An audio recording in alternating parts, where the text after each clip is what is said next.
are going to get better with IE7. And one of the things that we want to do in IE7 is we want to provide a more secure platform. We also want to make sure that it's compatible with people's existing stuff. And what we'll do during my session is we're going to walk through the features that we've built into IE7, and we'll show people how it's going to be easy for them to make their sites compatible with IE7. So I've even got a copy of IE7 running here, and I'm using some of the security features, and I can switch over to this tool, this AppCompat tool that's actually logging the impacts of the security features as I go to different sites, and then recommending changes I can make to my site if I need to. So that's how do you enter the site? You can just have it in the list.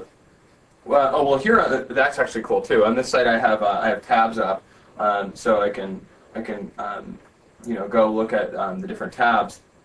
And I can see the compatibility impact for the different sites. This is actually another cool feature that we've got, and you probably won't be able to see it on screen, but it's a high assurance SSL site. So if I have a high assurance SSL site, when IE7 comes out, my site is going to light up because I'll have a green address bar that lets users know that they've actually landed on my site. So imagine you're a bank or you're some other online business, and you want users to feel confident about doing business with you. That green address bar lets the end user know that your site is a real business, and they can feel comfortable doing business with you, which is amazing. That is great. Because that is great. I just got my parents banking online after I don't know how many years of trying and how many years of having to run errands for them. Finally, they're banking online, and then I come home and start telling them about phishing scams and phishing attacks, and their paranoia and their alert level's gone up. Well, it's going to be really. So how did you explain phishing to begin with? Well, phishing to begin with, to family members, parents and brothers and sisters. The first step is obviously delete the emails you don't recognize, but if it seems too good to be true, don't click on it. I actually, it's funny, I wrote this story for my mom relating online safety to all of the things she taught me as a kid, and I told her for her birthday that I was going to publish it someday or something, so we'll have to see if I, well, maybe for MIX, maybe for MIX, I'll dust it off and get it out, and we can all print out a copy and take it to our respective, less savvy people in our lives and say, here's a way you can do better staying safe online. So that's one of the that's one of the ways that I've managed in my personal life.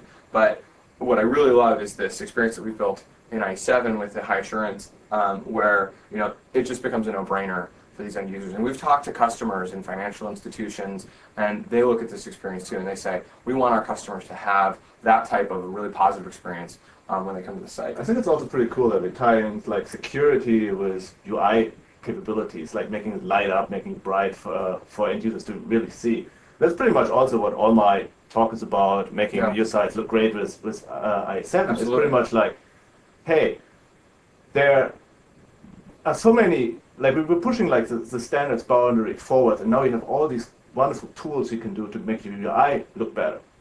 And in IE, we actually fixed now a lot of issues we had in the past where building these sites made it really hard and really difficult. Like, what are some of the hardest problems that people had to face in the past that you think we've managed to correct? I think there used to be some inconsistencies in the platform, and we worked really hard. We really listened to blogs. We talked a lot to influencer angels. Eric Myers, big fan of ours, and we kind of work with them and identify which issues we can actually address to make the developers' pain go down. And by doing that, I think we raised the bar of things you can build on the websites. For here, for example, I have a little demo of a typical Eric Myers site where now you can achieve this. I'm gonna have to give interpretive dance because the folks on camera might not be able to see, but this is really cool. Yeah, but you can achieve now, providing the fixes, providing the new standard support we put into IE7, you can now really excel in the UI you're building. And in MIX, we kind of pretty much tell you what we've done. Yeah. So you can be prepared and you can upgrade your sites for the next generation of the web. That's awesome.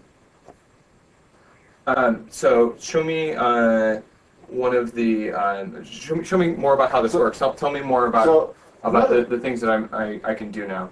So another thing, for example, what you can do is add fixed positioning to your page. So you can have now real nice menus who always stay touched. great example of this is This is going to be so much easier. Of course, is going to result in me having to update the family website. Is that correct? Yeah, not just your family website, I'm actually looking forward to it. It needs some brushing up. Now, if I have an issue with my site as I'm working on it because of the changes that we've done in IE7, those all show up in. We don't know the lamp work, so those all show up in the compat tool that I was demonstrating before, right? yes. I mean, that is obviously like a big concern of ours, that by putting in all these fixes and new standard support, of course we're changing a little bit the behavior how the sites worked in the past. Yeah. And therefore, like, the app compat tool is a great source to kind of like help you update your sites and pretty much adjust it to the new level of things you can do. Absolutely. It's very cool. I've heard a lot of customers ask about the app compat tool, not for the security features that we're working on, but because their site's layouts changed a little bit and they want to figure out exactly what's happened. So yes. I think that's something people are going to be really excited about. Yes, at MIX we'll pretty much talk about all the potential things which can break, and of course how you fix them and how you make your sites look great. And the thing which I really want to emphasize about is that it's not just making it look great in IE, it's making it look great across all modern browsers. Yeah. So the ultimate goal is pretty much also once, run it everywhere, and it looks great, we're moving the web forward. Yep. Awesome. Cool. So I hope you guys are all excited, because we are going to MIX. Yeah, I can't wait to go. I mean, it's going to be so much better of an opportunity, I think, to connect with the people who build for IE. You know, PDC is like, we're far away, and there's, you know, there's a formal question and answer session, and I know that the best presentations I've ever given about IE are the ones where, you know, on, you know, slide 0, somebody raises their hand and says,